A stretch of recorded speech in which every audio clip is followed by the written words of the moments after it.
मुंदड़ा जी, चेन्नई से। जी। राधे राधे महाराज जी।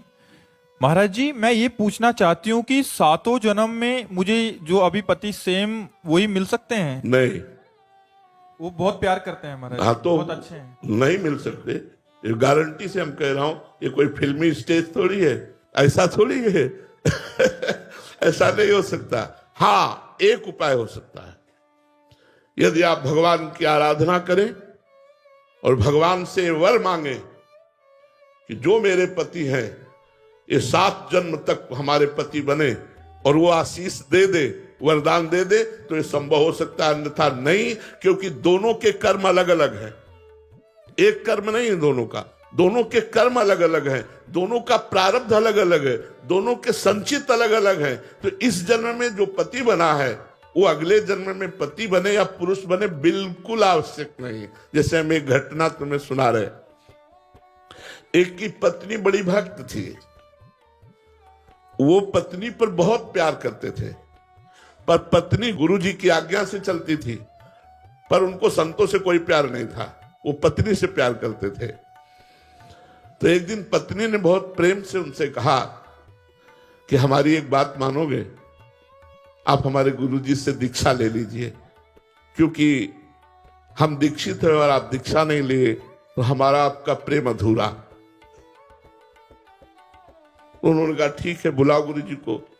गुरुजी को बुलाया और दीक्षा लेने के लिए गंगा स्नान करने के लिए चले, तो गांव के 2-4 लोग मिले, बोले आज ये धोती टांग के कहां जा रहे हो? बोले यार पत्नी कह रही दीक्षा ले लो, गुरुजी आ गए तो गंगा स्नान। अरे, और वो धोती लेके वापस आ गए, बोले नहीं लेना मुझे दीक्षा।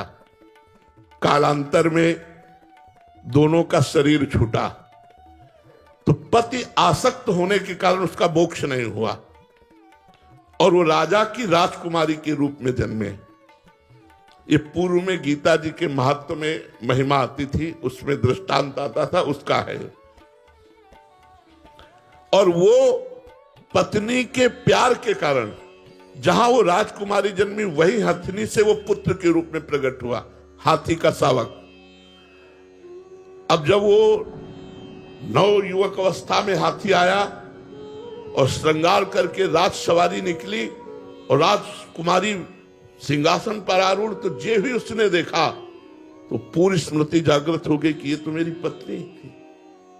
अब ये राजकुमारी और मैं हाथी हूं, कैसे मिलन हो सकता है?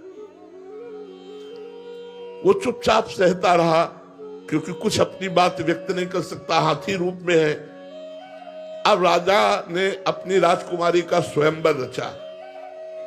जे ही स्वयंवर की घोषणा हुई तो उसने खाना पीना सब छोड़ दिया। वो बहुत ही सुशोभित हाथी के रूप में था। राजा को सूचना पहुंची, राजवैद्यों ने देखा, बोले कोई रोग नहीं। राजकुमारी विज्ञान संपन्न थी क्योंकि भजन करती थी। उसने कहा इसकी औषधि मेरे को पता है, मुझे एक बार इसके समीप जाने दो। नजदीक गई और कान में कहा था गुरुदेव को वरण कर लो। नहीं वरण किया ना तो हाथी की योनि को प्राप्त हुए। सकुचाओ मत, तुम्हारे गले में जयमाला डालूंगी। सकुचाओ मत, स्वयंवर में तुम शोभा के लिए खड़े किए जाओगे और मैं तुम्हारे ही गले में माला डालूंगी, और इस जन्म में इतना भजन करूंगी कि आगे जन्म में हम फिर दोनों मिलेंगे। उसने ऐसा ही किया। भजन के प्रभाव से अपने पति को हाथी की योनि से मुक्त करके अगला जन्म फिर मनुष्य का हुआ। फिर ये तप और भजन से, भगवान के वरदान से संभव है, ना कि अपने प्रारब्ध से। प्रारब्ध से संभव नहीं है। ये बड़ा विचित्र खेल संसार का, इसीलिए कि आज हम आप मिले, कोई भाई बनकर, कोई बहन बनकर, कोई माँ बनकर, कोई पिता बनकर, लेकिन कल हम सब अलग अलग होंगे। अच्छा, पीछे की योनि में आप क्या थी, आपको क्या पता? पीछे भी तो आपका परिवार रहा होगा, भले किसी योनि में हो, लेकिन आज पता है क्या? तो अगली योनि में पता नहीं चलेगा। ये तो गाने की बात अलग है, लेकिन रियल में ये बात नहीं है कि हम जिसको पत्नी माना वो 7 जन्म तक पत्नी बने, जिसको अपने पति माना वो 7 जन्म तक पत्नी। तुम्हारे जी दोनों आपसे दीक्षा ले लें।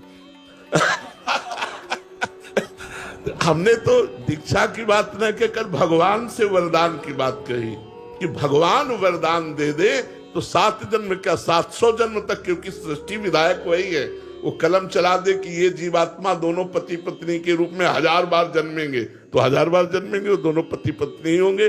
भगवान के विधान के सिवा कोई दूसरा विधान नहीं। नितिन कुमार वर्मा जी दिल्ली से। राधा वल्लभ श्री हरिवंश। श्री हरिवंश महाराज जी। महाराज जी, गुरुदेव जब आपकी कृपा से सभी शिष्यों को समान शिक्षा मिलती है सत्संग या आपके सानिध्य से, तब भी परोक्ष में सब सफल क्यों नहीं हो पाते? क्या ये शिक्षा को पूर्ण संस्कार, कर्म या भगवत कृपा का भेद है? अपना प्रयास, शिष्य का अपना प्रयास। मंत्र कितना जपते हो, मंत्र जपते हुए कितनी सावधानी रखते हो, ये 2 बातें। आप संयम से चल रहे हो, गुरु आज्ञा पर चल रहे हो। एक जगह बैठकर 100 लोग भजन करें तो भी अंतराय होगा। एक जगह बैठकर 100 लोग भजन करें तो भी उनके भजन का फल अलग अलग होगा। कौन कितना ध्यान देकर जप रहा है, कौन कितनी पवित्रता से जप रहा है, कौन कितने भाव से जप रहा है। तो इसलिए सबकी एक गति नहीं हो सकती, सबका एक निर्णय नहीं हो सकता, क्योंकि मति भिन्न भिन्न है, भाव भिन्न भिन्न है, सोच भिन्न भिन्न है, आचरण भिन्न भिन्न है, उद्देश्य भिन्न भिन्न है। सबका उद्देश्य भगवत प्राप्ति थोड़ी है। तो इसलिए सबका समान भाव से कल्याण नहीं हो पाता। जो जितनी लगन से भजन करता है, उद्देश्य परिपक्व रख के, उतना आगे बढ़ता जाता है। मान लो आप लोग तो गृहस्थ हैं, जो विरक्त हैं, उनमें से बहुत से विरक्त ऐसे हैं जो उन्नति को प्राप्त हो रहे हैं, और बहुत ऐसे हैं जो जहां हैं वहीं रह रहे हैं, और बहुत ऐसे हैं जहां थे वहां से गिर गए। 3 प्रकार के। एक जो जहां थे वहां से उन्नति को प्राप्त हो रहे हैं, एक जो जहां है वो वहीं है, और एक जो जहां थे वहां से नीचे गिर गए। तो उनमें प्रधानता तो आपकी हुई ना। गुरु ने तो गुरुमंत्र सबको बराबर दिया, कृपा सब पर बराबर की, लेकिन उसका प्रभाव, जैसे स्वाति का बूंद गिरता है केले पर तो कपूर बन जाता है, सांप के मुंह में गिरता है तो जहर बन जाता है, सीपी में गिरता है तो मोती बन जाता है, और चातक की चोंच में आता है तो जीवन बन जाता है। स्वाति की बूंद में तो कोई दोष है नहीं, पात्रता में है। जो नीचे पात्रता में आया वही उसका स्वरूप बन गया। तो गुरुमंत्र बराबर सबको दिया जाता है, पर आपका उद्देश्य, आपकी लगन, आपकी पवित्रता, आपकी जितेंद्रियता उसमें काम करती है। यदि आप सही ढंग से चल रहे हैं तो आपकी आध्यात्मिक उन्नति होना आपको अनुभव में आने लगेगा। मेरा मन प्रसन्न हो रहा है, भगवान प्रिय लगने लगे, सबसे प्रेम व्यवहार का बर्ताव होने लगा, आनंद ही आनंद। तो निगेटिव विचार शांत होते चले जा रहे हैं। तो ये सबका नहीं है, क्योंकि वो भजन ही नहीं करते और संयम से नहीं चलते, मनमानी आचरण, तो फिर कैसे होगा? समझ पा रहे हैं आप? देवांश प्रताप जी आगरा से। राधा वल्लभ श्री हरिवंश महाराज जी। महाराज जी, भगवत प्राप्त और मोक्ष प्राप्ति होने वाले महापुरुष में मूलभूत क्या अंतर होता है? एक ही है, एक निराकार तत्व में लीन हो जाता है, जैसे समुद्र में तरंग लीन हो गई। अब तरंग का ना नाम रहा ना रूप रहा, उसे कहते हैं मोक्ष। और एक भगवान का दासत्व स्वीकार कर भगवान की सेवा में रहता है, इसे कहते हैं भगवत प्राप्ति। एक कल्याण हो जाता है कि जन्म मरण से मुक्त हो गया, और एक भगवान की सेवा में जाता है। तो मोक्ष कल्याण होना और भगवत प्राप्ति में अंतर है। अब जैसे राम जी का उपासक है तो साकेत धाम जाकर सिया राम की सेवा करेगा, राधे श्याम का उपासक है तो गोलोक वृंदावन धाम में, भगवान शिव पार्वती का उपासक है तो कैलाश में, और मोक्ष की अभिलाषा रखता है तो मुक्त हो जाएगा और तत्व स्वरूप भगवान में एक हो गया, लीन हो गया। जैसे एक बोरे में 2 चीटा लगे हैं चीनी के, तो एक चीनी के साथ कढ़ाई में जाकर चीनी में औट गया, और एक बोरे के किनारे लगा हुआ उसका स्वाद ले रहा है। तो वो जो औट गया वो मोक्ष है, और जो स्वाद ले रहा है वो भक्ति रस है, वो है भगवत प्राप्ति। तो उत्तम कौन रहा, जो चीनी बन गया वो, या जो चीनी का स्वाद ले रहा है वो? हाँ, इसीलिए प्रेमी जन मोक्ष को भी ठुकरा देते हैं। मोक्ष नहीं चाहिए, मुझे आपका प्रेम चाहिए, आपकी दासता चाहिए, आपकी सेवा चाहिए। भगवत प्राप्त होने वाला व्यक्ति सिर्फ प्रेम को ध्यान में रखता है कि मतलब वो सिर्फ भगवान से प्रेम करता है, और भगवत प्राप्ति वाला जो महापुरुष है वो केवल भगवान से प्रेम करता है, हाँ, और मोक्ष प्राप्ति वाला भगवान से मोक्ष चाहता है कि मैं मुक्त हो जाऊं, तो उसे भगवान ज्ञान प्रदान कर देते हैं और वो मुक्त हो जाता है। समझ में आ गई बात आपकी? नील जी विशाखापट्टनम से। राधे राधे महाराज जी। महाराज जी, शरणागति शब्दों में आसान सी लगती है पर जीवन में मुश्किल होती है। वास्तविक भोगों की प्रियता के कारण जो हमारी इंद्रियों को विषय प्रिय लगते हैं, उन्हें भोगने में सुख का अनुभव होता है, भ्रमात्मक, सत्य नहीं, भ्रमात्मक। जैसे स्वप्न में हमें कोई सुख मिला तो जागरण पर उसका कोई महत्व नहीं रहता, ऐसे ही जागृत में जो सुख मिल रहा है ज्ञान होने पर कोई महत्व नहीं रहता। अज्ञान के कारण भोग प्रियता हमारी बढ़ गई है, और भोग प्रियता देहाभिमान के कारण बढ़ गई है। देहाभिमान होने के कारण शरणागति बहुत कठिन जान पड़ती। शरणागति जैसा कोई साधन ही नहीं है। सर्वश्रेष्ठ भगवत प्राप्ति का साधन शरणागति है। भगवान की शरण में मैं जैसा भी हूं, नीच हूं, पापी हूं, पतित हूं, पर हे नाथ मैं आपकी शरण में हूं। हमारा तुम्हारा संबंध है स्वामी। आपने कहा ममैवांशो जीवलोके, तो मैं आपका अंश हूं, और वैसे भी अगर मैं पतित हूं तो आप पतित पावन हैं, मैं दीन हूं तो आप दीन बंधु हैं, मैं भिखारी हूं तो आप दाता हैं। स्वामी हमारा आपका संबंध है, मैं कैसा भी हूं लेकिन मैं आपका हूं। यहां से शरणागति प्रारंभ होती है और यही पूर्ण हो जाती है। जब तत्वता हृदय में ये बात आ जाएगी तो पूर्ण हो जाएगी। अभी वाणी से है तो वचन से प्रारंभ हुई और हृदय में उतर गई कि आपके सिवा मेरा कोई नहीं। बस यहीं से उसका अध्यात्म का जो प्रकाश है वो जागृत हो जाएगा। ज्ञान विज्ञान से संपन्न वो महापुरुष हो जाएगा। भगवान का शरणागत परम ज्ञानी होता है, कोई ज्ञान बकाया थोड़ी रह जाता है। भगवान अपने शरणागत को परिपूर्ण कर देते हैं। तो शरणागति में कठिनता है विषय प्रियता। विषय प्रियता है देहाभिमान के कारण, और देहाभिमान है अज्ञान के कारण। तो हम भगवान की शरण में हो, वो हमें ज्ञान प्रदान करें जिससे विषय प्रियता नष्ट होकर भगवत प्रियता जागृत हो जाए। कठिन नहीं है, कठिन नहीं है, बहुत सरल है, पर विषय प्रियता के कारण बहुत कठिन लगता है। तो हम क्या करें? विषय प्रियता को भी समर्पित कर दे। जैसे हमें कोई पदार्थ, माना जैसे आज हमें गुलाब जामुन खाना है, हाँ ठीक है, अब गुलाब जामुन की व्यवस्था करते हैं अगर हमारे पास है, धन है हाथ पे, और ठाकुर जी को भोग लगा देते हैं और नाम कीर्तन करते हैं। भोग लगाने के बाद पा लेते हैं प्रसाद रूप, कोई परेशानी नहीं।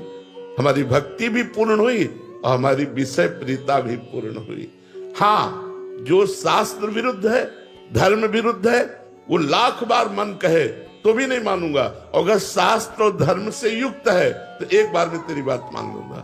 तो मन की विषय प्रियता को भी हम भगवान के चरणों में समर्पित। देखो, शरणागति जैसा कोई सरल साधन नहीं। शरणागति का साधन ऐसे समझो जैसे एक छोटा बालक है, उसे ये पता नहीं कि ये मल है, और मल में खेला और लपेटा और फिर रो के मां की तरफ भाग पड़ा। तो मां ऐसा कहेगी क्या कि पहले इसे स्नान करवाओ, क्योंकि स्नान करवाने वाली वही है। तो मां उसे उसी स्थिति में अपने हाथ में ले लेती है और बाथरूम जाती है और उसे पवित्र करती है, उसे श्रृंगारित करती है। ऐसे ही हम मल लपेटे हुए बालक की भांति भगवान की शरण में चले जाएं, वो हमारे सारे मलों को धोकर अपने लायक बना देंगे। बहुत करुणा सिंधु भगवान है। जो नर होए चराचर द्रोही, आवे सभय शरण तक मोही। चराचर का द्रोह करने वाला पापी भी हो, अपिचेत सुदुराचारो, भजते माम अनन्य भाग, साधुर्य समंतव्या सम्यक व्यवसिता हिस्सा। घोर पापी हो और भगवान की शरण में आ जाए तो कहते हैं उसे महात्मा मानो, क्योंकि मैं महात्मा बनाऊंगा। करो सत्य ते। हमारा इतिहास साक्षी है इस बात के लिए कि कितने वैश्यागामी, कितने चोर, कितने हिंसक लोग हमारे भगवान की शरण में सत्संग के प्रभाव से आए और महात्मा बन गए, महर्षि बन गए, ब्रह्म ऋषि बन गए, जगत पूज्य बन गए। जहां निंदनीय आचरण थे वहां वंदनीय बना दिया। ये हमारे भगवान की शरणागति है। कोटि विप्र बदला गए जाहू, आए शरण तजो नहीं ताहू। करोड़ों ब्राह्मण का मारने का वध हो, ब्रह्म ऋषियों का वध हो, और वो मेरी शरण में आ जाए तो भी मैं उसे नहीं त्यागता। हमारे भगवान के लिए शरणागति बहुत सरल साधन है। हम जैसे हैं, कामी हैं, क्रोधी हैं, लोभी हैं, विषयनाथ, मैं आपका हूं। बस अजात पक्षायु मातरम खगा, जैसे घोंसले में पंछी का बच्चा अभी पंख नहीं निकला, वो केवल माँ की बाट जो होता है, ऐसे हम केवल भगवान की कृपा की बाट जो है, नाथ मेरे में कोई साधन नहीं, केवल आपकी कृपा से मेरा उद्धार होगा। हे प्रभु, मैं आपकी शरण में हूं। इससे बढ़िया साधन और क्या हो सकता है? शरणागति के लिए कोई नियम थोड़ी है।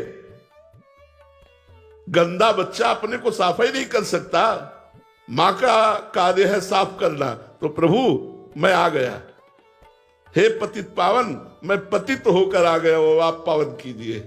बस केवल भगवान की शरण होने की बात है। हमने वो सब ठीक कर लेंगे, पक्का ठीक कर लेंगे। उन्हीं के ठीक किए ही ठीक होता है। अपने कितना ठीक करेंगे, जितना ठीक करेंगे उतना और बिगड़ जाएगा, क्योंकि अहंकार हो जाएगा। ठीक तो भगवान से ही होते, तो हम भगवान की शरण में हो जाए।